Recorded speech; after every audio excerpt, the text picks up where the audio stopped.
I'd like to talk about that, but I would like to back up a little bit. 30 years ago, my stepmom called me and said, I want you to teach your brother to read, and he was 18 years old. And so she had ordered Hooked on Phonics, and I was going to school to be a teacher, so she thought I could handle this task. And I think it lasted about a month because he felt like he was reading baby books, and it wasn't working for him. And to this day, he's still not a reader. So I finished up my education and went to school for my master's in reading and learned all about guided reading and running records, and this was it. So took my position as first grade teacher, second grade teacher, and year after year our school was saying, gosh, kids just aren't where they need to be in reading. They're not making those guided reading levels, and why aren't they getting there? And so I took a position as a reading first coach, and I did that for about 5 years. And so now they were taking reading and breaking it down into the Fab Five, that phonological awareness, phonics, the vocab, comprehension, and fluency. And I'm like, this is it. And I remember that the light bulb went on a little bit when we were studying phonological awareness and that foundation, and kids really being able to hear the sounds in words and just play with words without seeing them on paper. And so I'm thinking, now we know. But we also maintained our practices in guided reading at that time, and we weren't seeing a lot of gains. And then suddenly, reading first went away, and I took an administrative position, and I came into a school who was just finishing up reading first. And I remember sitting at data meetings and someone saying, oh, look, their oral reading fluency is not where it needs to be, so we're just going to put them in a fluency program. They're going to read more and they're going to try to read faster, but they still could not decode words. So that's kind of been my journey up to this point, and I still held on to that love of guided reading, and I said, that's it. My teachers here at our school just aren't confident in being guided reading teachers, and we need to learn more about this. And our district last summer went to a guided reading conference, and we were ready to spend, $750,000, and we went to the presenters and we said, can you please show us your research? We'd like to see, what it is, what schools you're working with, and the gains that you're seeing, so we can justify this to our superintendent and to our board. And they weren't able to give us any of that. And then it's the reading warehouse, right? What is the where you can look at clearinghouse? Yes. And I said, I noticed that you're not in the What Works clearinghouse, and she said, no, we're not, and we don't intend to be. So there's some red flags that went up at that moment in time. And we had a brand new elementary administrator who had just joined our team. I don't even think she had been with us a month. And she knew we were trying to make this decision to move forward with this or not. And she texted a friend of hers that's involved in the Reading League and said, hey, we're here at this conference and our district's thinking about going forward. And this person said, whoa, please, give us some time to talk to you a little bit about some other reading practices. So honestly, I came back and my mind was made up. This is what we need to do. We need to dive into this. This is the right thing for kids. And I sat in this room with this person, and I didn't want to hear what she had to say, but she talked a lot about phonics and reading decodables. And I'm thinking, in college, decodables were bad. You did not read decodables. You put rich literature in front of the kids. And I wanted our conversation to end, but this person persisted, and As she does. as she does, and she shared quite a bit of information, and I still was not ready for it. But in October, I went to the Reading League conference with some teachers from our district, and I went to a workshop on the simple view of reading, and it started to make sense. And it was there that this gentleman said, when we're doing guided reading, we're really teaching kids to guess.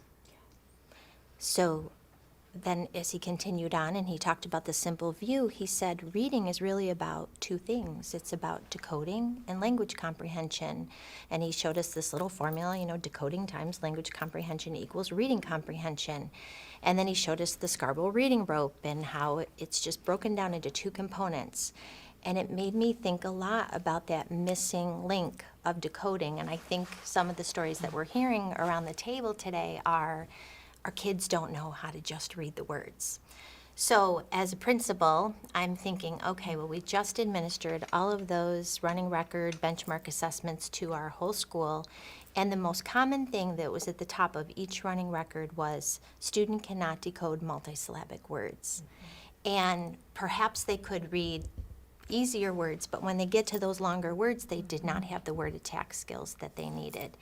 So hence began our journey with the Reading League, and we've had some people come in and work with our teachers at our district PLC meetings and talk to them and about the Scarborough Reading Rope and about the importance of decoding and looking back at our guided reading experiences with kids at the table.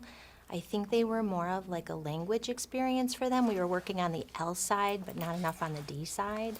And one of my first grade teachers sat in a couple of the Reading League offerings, and she came back and she said, we need this. We need to do something more with decoding. And this is a person who is a lover of guided reading books, and I've spent so much money furnishing them for their classroom. And she said, we need to get these assessments, and we need to assess them to see really what they know, and where we can intervene. And then we need to find the products to do this. And so we've been working with a company that came in and taught us very systematic approach to teaching the decoding piece. And the story that I have is in this very same first grade classroom, in September, I went in and there was a little boy who said, I can't read. And I said, oh, you can read. And what did I do? I went back to my guided reading whole language, approach, and I put a book down that was called A Jungle. And I said, you can read this. And I opened up to the first page, and there's a picture of a monkey. And the reading that he had to read, a monkey. And I said, so read that to me. And he said, a. And then he looked at the next word, monkey. And I said, well, get your mouth ready and think about what makes sense and look at the picture. And he did. And he said, a monkey. And he looked at me and I said, you just read that page. Good for you. And I turned to the next page and there's a picture of a banana. And he had to read a banana. And he left the table thinking he was a reader, read aloud to the entire class. And then a month later, I go to the Reading League conference and I realized that he can't really read the word monkey. He doesn't know all the sounds, that make up that word. And we're teaching our kids to guess. So, my K-1-2 teachers are definitely on board. They see that the need for kids to figure out what it is that they know about the code. Where do we enter in to pick up from where they need to so that they can unlock that code. And so new story, same class, different student. Now we've been delivering this this program, and there's this little boy, different boy, I can't read, and the teacher's been working with this particular decoding program, and then he goes over to read decodable text, and he pulls it up on his iPad, and he says to the teacher, I can't read this. And she said, why don't you give it a try? And she assigned this book because she knew that it matched the lesson that was happening at the table. And he started reading it. And he said, I can read this. And she said, yep, I knew you could, because when we spend time over there at that table every day and we work on your sounds, you're learning how to unlock words, and look at you reading. So he finished that book and he was so excited. And then it's 2:30 in the afternoon and most kids are just tired and they don't want to learn. And he wanted to read another book. And she said, okay, well, I'm going to go over here now. And he said, well, maybe I'm just going to stay over here by you, like in case he needed her. And he stayed there next to her, read the entire book, and said, I can read. And I was like, this is so awesome. And then I saw this child a month later in music class. I was in doing an observation, and the music teacher put up the lyrics to On Top of Spaghetti and said to the first graders, boys and girls, this is that time of year when a lot of you are starting to read, so I'm going to put the words up here. And he shouted out, I can read. So now he's taken that belief in being a reader from the classroom into the music room. And when the class was over, I said, come on over here. And I brought him over to the computer screen. And I said, I heard you say you could read. I said, which words in this do you know? And he's pointing to all these words. And the class is starting to leave. And I said, well, your class is leaving now. And he said, well, wait, I know more. And he wanted to get to the bottom of the song. So we just always thought that decodable readers were a bad thing. And thinking back to my stepbrother, who you don't want them to be that old, middle schoolers and high schoolers and adults trying to go back to that level. It's like, let's crack this thing in K1, 2 and create that foundation, because what we're learning with our work with the Reading League is that once they've cracked that code, they've got it for the rest of their life. And then we have the rest of that journey to work on that L side. So, so that's our aha. We don't know how all the pieces fit together. They don't fit together perfectly, but our people are seeing wonderful things. I'm hearing stories from my interventionist that's using similar decoding program with a 4th grader, and they're just seeing a big difference in reading, their confidence, and their spelling, like they're able to spell. And we tell the kids it can get tedious to sit and be learning these all of these skills at the table, but we want them to realize that, there'll be words that are going to come at you, and you're going to be able to read any word that we put in front of you because you know how to crack the code. And one of the prompts that they do have in this program is they can read multisyllabic words when they get a little bit older. And they can read challenging, more challenging, or most challenging. And the kids are saying, I want to go down to the most challenging. I want to see if I can read those words. And they're just shocked when they can do that. So I wish that I knew that. My teachers have all been on the same journey. They all went to the same school of guided reading that I did. And, there'll be a time and place when we'll take those out of the cupboards and we'll put them out in front of the kids. But for right now, we're really trying hard to just do that lesson to text match.